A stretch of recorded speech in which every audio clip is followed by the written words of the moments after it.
Hello বন্ধুরা, আজকে তোমাদের জন্য নিয়ে এসেছি আলু বিরিয়ানির রেসিপি। চলো দেখা যাক বিরিয়ানির রেসিপিটি। প্রথমে কড়াইয়ে তেল দিব, তার মধ্যে গোটা গরম মশলা দেওয়ার পর তার মধ্যে দিব পেঁয়াজ কুচি দিয়ে পেঁয়াজ কুচিটাকে লাল লাল করে ভেজে নিতে হবে।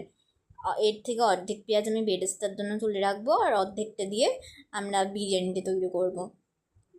পেঁয়াজটা লাল লাল হয়ে গেছে, এর মধ্যে দিয়ে দেবো আদা রসুন বাটা, সেটাকে দিয়ে ভালো করে ভাজবো। তারপর একটু জল দিব, জল দিয়ে ভালো করে মশলাটাকে কষাতে হবে। কষানো হয়ে গেলে এর মধ্যে বেশি করে জল দিয়ে দেবো। তার মধ্যে হলুদ গুঁড়ো দিব, তার মধ্যে দিব আবার লঙ্কা গুঁড়ো, কাশ্মীরি লঙ্কা গুঁড়ো দিয়ে ভালো করে সেটাকে মিক্স করে নেব। তার মধ্যে আমরা দিব এমনি কেটে রাখা আলু দিয়ে সেটাকে ঢাকা দিয়ে কিছুক্ষণ সেদ্ধ করতে হবে আমাদের, যতক্ষণ না আলুটা ভালোভাবে সেদ্ধ হয়ে আসছে। যেরকম তরকারির জন্য আলু সেদ্ধ করতে হয় সেভাবেই আলুটা সেদ্ধ করতে হবে।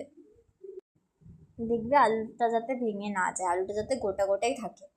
এরপর আলুটা আমাদের 60% সেদ্ধ হয়ে গেছে, তার মধ্যে আমরা আগে থেকে 60% সেদ্ধ করে রাখা বাসমতি চাল দিয়ে ছড়িয়ে দেবো।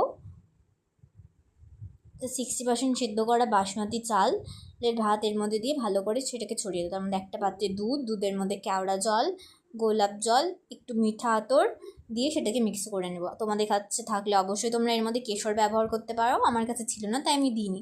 সেক্ষেত্রে এর মধ্যে আমরা বিরিয়ানি মশলা দিব, তারপর ওপর থেকে ঘি ছড়িয়ে তার মধ্যে পেঁয়াজের বেরেস্তাটা ওপর থেকে দিয়ে দিব, দিয়ে ঢাকনা দিয়ে আমরা 20 মিনিট অপেক্ষা করব, যতক্ষণ না সেটা ভালো করে দম দেওয়া হচ্ছে। নিচে অবশ্যই একটা চাটু বসিয়ে নিতে হবে, তার উপর থেকে সেটা ঢাকনা দিয়ে ভালোভাবে রাখতে হবে। এই যে আমাদের হয়ে গেছে বিরিয়ানিটা, দেখুন কি সুন্দর ঝরঝরে বিরিয়ানি তৈরি। এভাবে করে বিরিয়ানি বানালে অবশ্যই আপনাদের বিরিয়ানিটা একেবারে পারফেক্ট তৈরি হবে। ভিডিওটি ভালো লাগলে অবশ্যই ভিডিওটিকে লাইক এবং চ্যানেলটিকে সাবস্ক্রাইব করবেন।